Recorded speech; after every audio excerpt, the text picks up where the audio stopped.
Video like जरूर कर लीजिए और ऐसे वीडियो लगातार फ्री में पाने के लिए चैनल को तुरंत सब्सक्राइब कर लीजिए और बेल आइकन को जरूर टैप कर लीजिए ताकि आगे भी सारे वीडियो आपको मिलते रहे। यूट्यूब में फॉलो करते हैं तो प्लीज ये वाला फ्री टेलीग्राम चैनल जरूर ज्वाइन कर लीजिएगा। सारे नोटिफिकेशन सारे अपडेट यहीं पे आते हैं, ध्यान रखिए। दोस्तों, स्वागत है आपका सी सेट प्रिपरेशन के इस यूट्यूब चैनल पर। आज की वीडियो में हम लोग यूपी पीसीएस प्री 2025 के लिए सी सेट के टॉप 5000 क्वेश्चन की सीरीज में एक और महत्वपूर्ण क्लास के साथ आगे बढ़ेंगे, जिसमें प्रश्न संख्या 76 से आगे बढ़ेंगे। अगर आपने इससे पहले के वीडियोस नहीं देखे तो आप प्लेलिस्ट में जाकर जरूर देखिएगा। यह सीरीज यूपी पीसीएस के साथ साथ अन्य जितने भी प्रतियोगी परीक्षाएं सबके लिए समान रूप से उपयोगी होने वाली है। तो चलिए दोस्तों, फिर बढ़ते हैं आज के इस इंटरेस्टिंग सेशन की ओर। इससे पहले आप वीडियो को लाइक कर दीजिएगा और चैनल पर अगर पहली बार विजिट किए तो सब्सक्राइब करना ना भूलिएगा। देखिए, अगर आप टीम के पेड कोर्सेज को फॉलो करना चाहते हैं तो यहाँ पर कुछ नंबर दिए गए, आप इनमें से किसी भी नंबर पर कॉल या फिर व्हाट्सएप कर कोर्स की जानकारी प्राप्त कर सकते हैं। ये ज्ञान सर का व्हाट्सएप नंबर है, आप यहाँ से व्हाट्सएप के माध्यम से भी जानकारी ले सकते हैं। चलिए अब बढ़ते हैं आगे क्लास की ओर। देखिए, क्वेश्चन नंबर 76 दिया, यदि अंग्रेजी वर्णमाला में प्रत्येक अक्षर जैसे ए को 2 लिखा जाए, बी को 4 लिखा जाए और इसी क्रम में आगे भी प्रत्येक अक्षर को एक संख्यात्मक मूल्य प्रदान करने का क्रम जारी रहे, तो बताइए वुमेन को कैसे लिखा जाएगा। मतलब जो इंग्लिश अल्फ़ाबेट के लेटर्स हैं, ए को 1 न लिख करके 2 लिखा गया, वी को 2 न लिख करके 4 लिखा गया, सी को 6 लिखा जाएगा। मतलब जो भी लेटर्स है ना, उनका क्या किया जा रहा है, डबल किया जा रहा है। आपको बताना है वुमेन को कैसे लिखेंगे, तो आप क्या कीजिए, इसकी प्लेस वैल्यू लिखिए, इसका सम कीजिए और उसमें 2 से मल्टीप्लाई कर दीजिए क्योंकि डबल हो रहा है। डब्ल्यू की प्लेस वैल्यू 23, ओ की प्लेस वैल्यू 15, एम की प्लेस वैल्यू 13, ए के लिए 1 और एन के लिए 14। इन सबको जोड़ दीजिएगा। यहाँ तक देखिए 28 हो गया है ना, 28 बन गया और 28 28 56, 56 और 10 66। इन सबको जोड़ने पर 66 मतलब 62 आएगा। अब इसका डबल कर दीजिए क्योंकि सबको डबल किया गया है, तो देखिए 132 132 इस प्रश्न का सही उत्तर बनेगा विकल्प डी। तो बड़े ही आसानी से आपने इसे कर लिया। प्रश्न संख्या 77 दिया, निम्नलिखित कथन पर विचार कीजिए और आप बताइएगा कि इसमें से कौन सा सही है। देखिए, कथन दिया है सभी सुंदर वस्तुएं महंगी हैं, है ना। All pretty things are expensive, मतलब जो प्रेटी है वो एक्सपेंसिव हो। ऑल प्रेटी थिंग्स आर मतलब जितनी भी प्रेटी थिंग्स है वो सब क्या है, फ्री हैं। तो देखिए, इसका वेन डायग्राम बनाइएगा। जितनी भी प्रेटी थिंग्स है मतलब सभी सुंदर वस्तुएं, प्रेटी थिंग्स क्या है, ये महंगी है, ठीक, ये आपने बना लिया। और सभी सुंदर वस्तुएं जितनी भी प्रेटी थिंग्स हैं ये सब क्या है, ये सब निःशुल्क भी है। देखिए, महंगी निःशुल्क है कि नहीं ये नहीं पता है, लेकिन प्रेटी वाला 100% निःशुल्क है। तो यहाँ पर मैं इसी में एन लिख देता हूँ, मतलब निःशुल्क भी है। देखिए, कुछ निःशुल्क वस्तुएं महंगी, देखिए कुछ निःशुल्क महंगी, तो फिर भाई देखिए बड़ी ही सामान्य सी बात है, इसमें क्या बताना है कि सही उत्तर को फॉलो करना है, ठीक।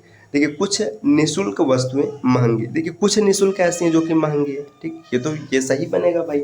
इसमें कुछ निःशुल्क वस्तुएं महंगी है, कुछ महंगी वस्तुएं निःशुल्क है। अच्छा, यहाँ पे ध्यान दीजिएगा, ये पता है क्या, जब इसमें ऑप्शन नहीं दिया है ना तो सभी निःशुल्क महंगे मतलब महंगे, देखिए जितना भी निःशुल्क है सब के सब महंगे में आ रहा है, तो इस वजह से इसको टिक नहीं किया जाएगा।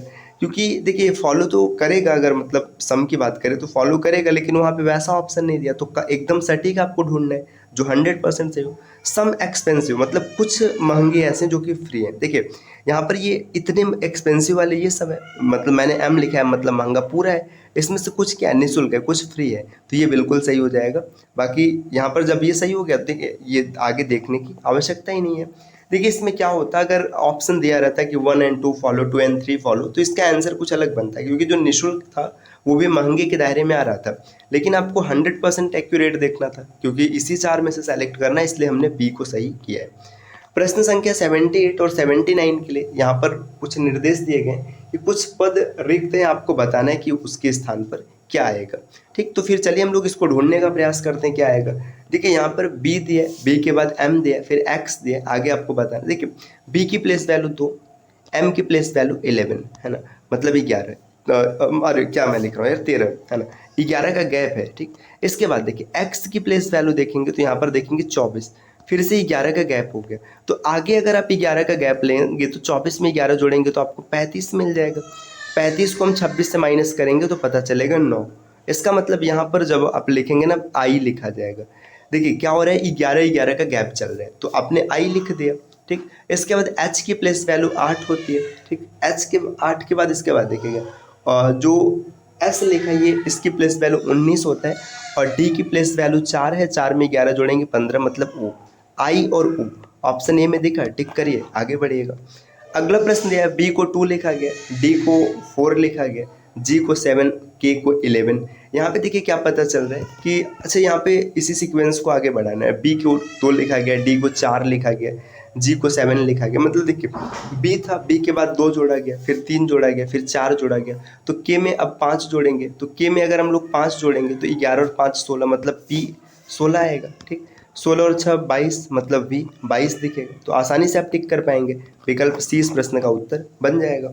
प्रश्न संख्या 80 पर आते हैं। 80 नंबर का प्रश्न यहाँ पर क्या दिया देखिएगा, यहाँ पर दिया हुआ है, भेदभावपूर्ण श्रवण नामक प्रक्रिया में निम्नलिखित में से किसकी पहचान की जाती है। देखिए, which of the following is identified in the process called discriminative listening. जो डिस्क्रिमिनेटिव लिसनिंग होता है इसमें किसकी पहचान की जाती है। देखिए विभिन्न ध्वनियों के बीच अंतर, डिफरेंस बिटवीन वेरियस साउंड्स, है ना।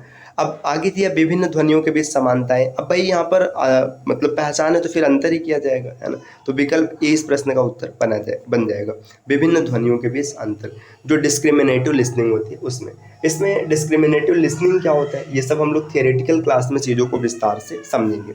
देखिए आगे यहाँ पर दिया, सांस्कृतिक संदर्भ के संबंध में निम्नलिखित में से कौन सा कथन सही है। आपको बताना है कि जो सांस्कृतिक संदर्भ होता है, जो कल्चरल कॉन्टेक्स्ट है, उसमें क्या सही है। देखिए यह दो अलग अलग वक्ताओं के स्वरों की समानताओं को संदर्भित करता है। तो आगे और पढ़ते हैं, यह दो अलग अलग सक्रिय श्रोताओं की एकाग्रता की समानताओं को संदर्भित करता है। यह एक वक्ता और एक सक्रिय श्रोता के पृष्ठभूमि की समानता को प्रदर्शित करता है। देखिए अब कल्चरल कॉन्टेक्स्ट है, जो सांस्कृतिक चीज़ है। अब ऐसा तो नहीं होगा कि दो अलग अलग वक्ता है कोई लिसनर नहीं है, ये तो होगा नहीं। या दो लिसनर है कोई स्पीकर नहीं, ये भी नहीं होगा। एक लिसनर और एक स्पीकर, ऑप्शन सी इसका उत्तर बन जाएगा। प्रश्न संख्या 82 दिया, सिंगर को यहाँ पर देखिए कुछ विशेष पैटर्न पे लिखा गया, तो आपको बताना है लेटर को कैसे लिखेंगे। एस की प्लेस वैल्यू 19 थी, 19 न लिख करके 28 लिखा गया। आई की प्लेस वैल्यू 9 न लिख कर 18 लिखा गया। एन की प्लेस वैल्यू 14 न लिख के 23 लिखा गया। देखिए यहाँ पर देखेंगे ना +9 किया जा रहा है, जो प्लेस वैल्यू इसमें +9 किया जा रहा है। तो एल की प्लेस वैल्यू 12 होती है, 12 न लिख के आप 9 जोड़ेंगे तो 12 9 21, 21 एक ही ऑप्शन में दिख रहा है, तो यही सही हो जाएगा। इसी को टिक करिए, आगे बढ़िए, आगे चेक ही नहीं करना है। प्रश्न संख्या 83 यहाँ पर दिया है कि इंफ्रास्ट्रक्चर शब्द के पहले दूसरे अक्षर आपस में परिवर्तित किए जाते हैं, तीसरे चौथे पांचवें छठवें। मतलब क्या किया जाता है कि जो पहला दूसरा है उसको चेंज करेंगे, तीसरे चौथे को चेंज करेंगे, पांचवें छठवें को चेंज करेंगे, सातवें आठवें को करेंगे, और यही क्रम जारी रहेगा। तो आपको बताना है कि कौन सा अक्षर आपके दाईं और 11वें क्रम पर होगा। तो दाईं और 11वें क्रम पर आना है। तो इसको थोड़ा सा मैं जूम करता हूँ। देखिए अगर राइट साइड से हम लोग देखेंगे, देखिए यहाँ पर 2 4 6 8 और 10 आप चेंज कर लीजिए, इतने पर तो कोई फर्क ही नहीं पड़ेगा। ठीक, फर्क पड़ेगा नहीं पड़ेगा, क्योंकि देखिए आप यहाँ पर आर ई लिखेंगे, यहाँ पर आर लिखेंगे, ठीक, यहाँ पर यू लिखेंगे, यहाँ पर टी लिखेंगे, तो 10 तक तो कोई फर्क ही नहीं पड़ेगा। अब देखिए जब चेंज करेंगे तो एफ ये 11वां हो जाएगा और आर 12वां हो जाएगा, तो एफ यहाँ पर आएगा। तो एफ को ही हम लोग टिक करेंगे, आसानी से आप समझ गए है ना क्या करना है। तो एफ को टिक करेंगे, ऑप्शन सी इस प्रश्न का उत्तर बन जाएगा। अगले प्रश्न पर आते हैं साथियों। नेक्स्ट क्वेश्चन नंबर 84 यहाँ पर दिया हुआ है कि संख्याओं में से कौन सा विकल्प जो दिया गया इसको परिवर्तित कर दिया जाए कि उत्तर सही हो जाए। तो ये तो हिट एंड ट्रायल से ही बन जाता है, आप इसको ट्राई कीजिएगा, हिट एंड ट्रायल अप्लाई कीजिएगा, और जो उत्तर सही होगा आप कमेंट करके बताइएगा। अगले प्रश्न पर आते हैं। प्रश्न संख्या 85 दिए, ये किसी दिए गए संगठन के भीतर अफवाहों का प्रतिनिधित्व करने के लिए निम्नलिखित में से कौन सा शब्द उपयोग किया जाता है। जो अफवाहों का प्रतिनिधित्व है उसके लिए कौन सा शब्द प्रयोग किया जाता है। तो इसके लिए भाई ग्रेप वाइन शब्द का प्रयोग किया जाता है। अपने जो इंटरपर्सनल स्किल है इसकी एक प्लेलिस्ट है, अगर उसमें देखेंगे तो ये शब्द आपको देखने के लिए मिलेगा। ग्रेप वाइन होता है, मतलब जो अफवाह है उसे ग्रेप वाइन कहा जाता है। प्रश्न संख्या 86 है, इसमें से कौन सा कथन सत्य है। आपको बताना है कि इसमें से कौन सा कथन सत्य है। तो चलिए देखते हैं हम लोग कौन सा कथन सत्य होगा। पहला दिया, एजेंडा उस विषय को संदर्भित करता है जिस पर किसी संस्थान की टीम की बैठक में चर्चा करने की आवश्यकता होती है। आपने ये वोकैब में भी पढ़ा होगा, वन वर्ड सब्स्टिट्यूशन होता है। एजेंडा किसे कहते हैं? जो थिंग मतलब एक वस्तु या फिर ऐसे थिंग्स जो एक मीटिंग में डिस्कस किया जाना है, तो ये तो यहीं से मिल गया। परिपत्र एक प्रेषक से एक प्राप्तकर्ता के मध्य संप्रेषण चैनल का उदाहरण। देखिए जो परिपत्र सर्कुलर है तो ऐसा उदाहरण नहीं है भाई। तीसरा पॉइंट दिया, यदि आप अपने व्याख्यान के समापन के बाद दर्शकों से प्रतिक्रिया की आशा करते हैं तो आप एक मूल्यांकनात्मक श्रोता है। देखिए यहाँ पे श्रोता की बात, भाई ये तो गलत हो गया। पॉइंट दिया, व्यवधान को अक्सर प्रकृति में एक रक्षात्मक व्यवहार माना जाता है, इसलिए इसकी चल रहे संप्रेषण के दौरान ज्यादातर सराहना की जाती है, ये भी गलत है। पांचवा पॉइंट दिया, अर्थपूर्ण मार्केट दो पैराग्राफ के बीच की कड़ी, ये भी गलत है। तो इसमें सिर्फ और सिर्फ एक ही सही है, बाकी सब गलत है। तो देख लेते हैं कौन सा विकल्प बनेगा। देखिए यहाँ पर देखेंगे सिर्फ एक ही सही है, तो विकल्प ए इस प्रश्न का उत्तर हो गया। अगले प्रश्न पर आते हैं, प्रश्न संख्या 87 दिया है। इसमें आपको बताना है कि ग्रह, सितारा और सूरज, इसके बीच में कौन सा संबंध बिल्कुल सही है। तो देखिए ग्रह, सितारा, सूरज, जो सूरज है, सूरज ये एक सितारा है और ग्रह सबसे अलग हो जाएगा, तो ऐसा वेन डायग्राम ऑप्शन डी में है, यही सही होगा। यहाँ पर तो उत्तर भी लिखित दिया है। चलिए अगले प्रश्न पर आते हैं, प्रश्न संख्या 88 दिया है कि जो औपचारिक चैनल है ना, इस पर कर्मचारियों की अत्यधिक निर्भरता एक संकेतक है। तो इसमें किसकी संकेतक है? तो देखिए अब क्या हो रहा है कि जो कर्मचारी है इनकी अत्यधिक निर्भरता है ना, तो ये क्या हो जाएगा, संस्थान में कमजोर समन्वय, जो कोऑर्डिनेशन है ये कमजोर है। 89 नंबर का क्वेश्चन, निम्नलिखित में से कौन सा एक विषम विकल्प है? चार ऑप्शन दिया है। देखिए यहाँ पर है भारत नियंत्रक और भारत के महालेखा परीक्षक, कैग, यूपीएससी, इलेक्शन कमीशन और जो प्रदूषण बोर्ड सीपी। देखिए ये जो शुरू के तीन है ना, ये संवैधानिक पद है, इनका जिक्र संविधान में किया गया है, जबकि सीबी का नहीं किया गया। तो ऑप्शन डी इस प्रश्न का उत्तर हो जाएगा। क्वेश्चन नंबर 90 को देखेंगे। 90 दिया है, अनिद्रा नींद की बीमारी है, ठीक है, अनिद्रा नींद की बीमारी है। अब आगे बोला जा रहा है कि अमेनसेनिया एक ऐसी बीमारी है जिसके परिणाम स्वरूप स्मृति की हानि हो जाती है, इसमें से कौन सा कथन सही है? देखिए अनिद्रा नींद की बीमारी बिल्कुल सही है, और अमेनसेनिया में क्या होता है, जो भूलने की मतलब अमेनसेनिया, आपने ये पढ़ा होगा, ये भी वो कैब में आता है कि जो मतलब पार्शियल या total loss of memory is called amnesia. तो दोनों क्या हो जाएगा, दोनों यहाँ पर सही हो जाएगा, ऑप्शन सी इस प्रश्न का उत्तर बनेगा, है ना। नेक्स्ट आगे देखते हैं, क्वेश्चन नंबर 91 दिया है, तनाव का अर्थ निम्नलिखित में से कौन सा है? तो तनाव का अर्थ क्या है? देखिए इसमें आपको बताना है कि तनाव का अर्थ क्या बनेगा। देखते हैं, देखिए इसमें क्या है, तनाव के परिणाम, ऐसा नहीं हो सकते। तनाव के स्रोत, ये हो सकता है। तनाव से पहले की मानसिक स्थिति, ये भी नहीं। तनाव के कारण, तो तनाव के स्रोत, ये तनाव का अर्थ है ना। आगे देखिएगा, अक्षम संप्रेषण कौशल का या फिर के संभावित नकारात्मक परिणाम। अब समझिए कि आप संप्रेषण सही से नहीं कर पा रहे, तो संप्रेषण में दोष उत्पन्न होना बिल्कुल सही है। सटीक निर्णय, अरे समझिए ना, आप संप्रेषण ही नहीं कर पा रहे तो निर्णय कहाँ से आएगा? नहीं आएगा। और अफवाह फैलने की संभावना ये भी हो सकती है, तो दोनों इसका उत्तर हो जाएगा। प्रश्न संख्या 93 देखेंगे, पारस्परिक मतभेद निम्न में से किसके कारण होता है? जो पारस्परिक मतभेद है किसके कारण होता है? तो सबसे पहले अफवाह फैल जाए तो मतभेद हो सकते हैं। शक्ति और स्थिति का असमान वितरण, इससे भी होता है। तो ऑप्शन सी इस प्रश्न का उत्तर बनेगा। प्रश्न संख्या 94 दिया है कि निम्नलिखित में से कौन सा विकल्प बाकी से अलग है? आप बाकी से अलग बताना। देखिए लखनऊ, कानपुर, बलिया और सागर, ये तीन यूपी में है, जबकि ये यूपी में नहीं है, तो ऑप्शन डी इस प्रश्न का उत्तर हो जाएगा। प्रश्न संख्या 95 दिया है कि इसमें से कौन सा एक गलत है। देखिए दो कथन दिए है, दोनों में से कोई एक गलत है, आपको बताना है कि दोनों में से कौन सा गलत होगा। एक बेतरतीब ढंग से बजती हुई अनचाहे टेलीफोन कॉल की घंटी तकनीकी बाधा का एक उदाहरण है? नहीं भाई, बिल्कुल नहीं है, है ना। आगे दिया है, एक टेलीफोन कॉल के दौरान नेटवर्क विफलता भौतिक बाधा का उदाहरण है? ये भी गलत है, तो दोनों गलत है, ऑप्शन सी इस प्रश्न का उत्तर बन जाएगा।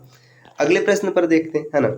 दिया है 96 नंबर का क्वेश्चन कि निम्नलिखित में से किस गतिविधि में सांस्कृतिक संवेदनशीलता की आवश्यकता नहीं होती है?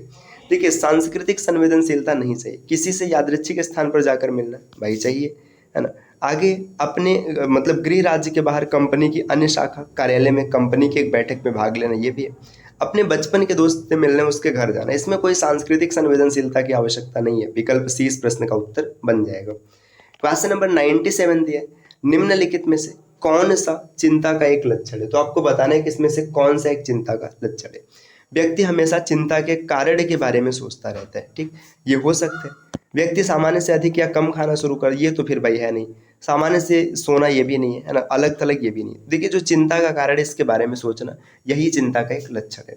अगला प्रश्न 98 नंबर का, नकारात्मक तनाव के परिणाम क्या होते हैं? नकारात्मक तनाव, देखिए अगर निगेटिविटी आपके अंदर भरी तो आत्मविश्वास में कमी होगी, ठीक।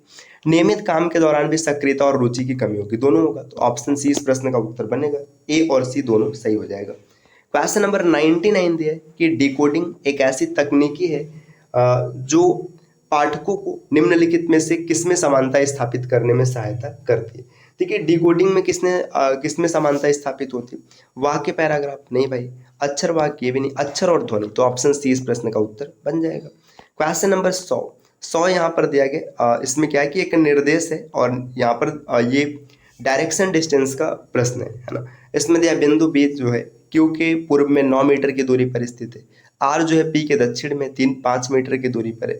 तो इस प्रश्न को आपको ध्यान से पढ़ना है और इसके बाद आपको बताना है। देखिए, यहाँ पर क्या दिया है कि जो बिंदु पी है वो क्यू के पूर्व में 9 मीटर की दूरी पर है। देखिए, क्यू हो गया, क्यू के पूर्व में आइए 9 मीटर, यहाँ पर पी हो गया, ठीक। आगे बोला जा रहा है जो आर है पी के दक्षिण में 5 मीटर, ठीक है, पी के दक्षिण में 5 मीटर, यहाँ पर आर हो गया। नेक्स्ट दिया है ना, एस जो है आर के पश्चिम में 3 मीटर, तो आर के पश्चिम में आइएगा, ठीक, पश्चिम में आइएगा 3 मीटर, यहाँ पर एस है, ये भी हम लोगों ने बना लिया। नेक्स्ट दिया है टी जो है एस के उत्तर में 5 मीटर, ठीक, एस के उत्तर में 5 मीटर आइएगा, यहाँ पर टी है, ये भी हो गया। आगे दिया बिंदु भी जो है ये एस के दक्षिण में 7 मीटर की दूरी पर, ठीक, एस का जो है दक्षिण, इसमें 7 मीटर की दूरी पर क्या दिया हुआ है? ये दिया हुआ है भी, ठीक, हमने ये बना लिया।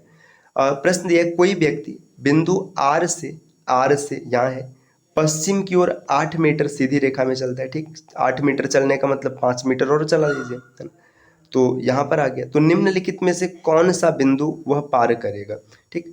अब देखिए यहाँ पर क्या हो रहा है कि भाई आपको ये बताना है कि इसमें से कौन सा बिंदु पार करेगा। तो इसने तो अभी कोई बिंदु पार नहीं किया, ये मैंने कुछ इसमें गलत बना दिया है क्या? इसमें एक बार इसको देखते हैं, एक बार पढ़ लेते हैं पूरा। अच्छा, यहाँ पे दिया क्या है? आर से, अच्छा आर से चल रहा है यार, मैं एस से देख रहा हूँ। देखिए आर से चला है ना, 8 मीटर चला, तो ये किसने पार किया? इसने एस को पार किया, तो ऑप्शन डी इस प्रश्न का उत्तर हो जाएगा। मैंने इसको ना एस माना था, इसीलिए मुझे लग रहा था कि गलत हो जाएगा। तो साथियों, ये टॉप 1000 क्वेश्चन की सीरीज, 5000 क्वेश्चन की सीरीज में हम लोगों ने 100 क्वेश्चन को डन कर लिया। उम्मीद है कि क्लास आपको पसंद आ रही होगी, आप इसका मजा ले रहे होंगे। तो ये आपको लगातार मिलती रहेगी, बस चैनल को सब्सक्राइब कर लीजिए। और अगर आप यूपीपीएसएस की कंप्लीट तैयारी करना चाहते हैं तो आप टीम के पेड कोर्सेज को फॉलो कर सकते हैं, जिसके लिए आप इनमें से किसी भी नंबर पर कॉल या फिर व्हाट्सएप कर कोर्स की जानकारी ले सकते हैं। चलिए फिर मिलते हैं आपसे नेक्स्ट वीडियो में, तब तक के लिए नमस्कार।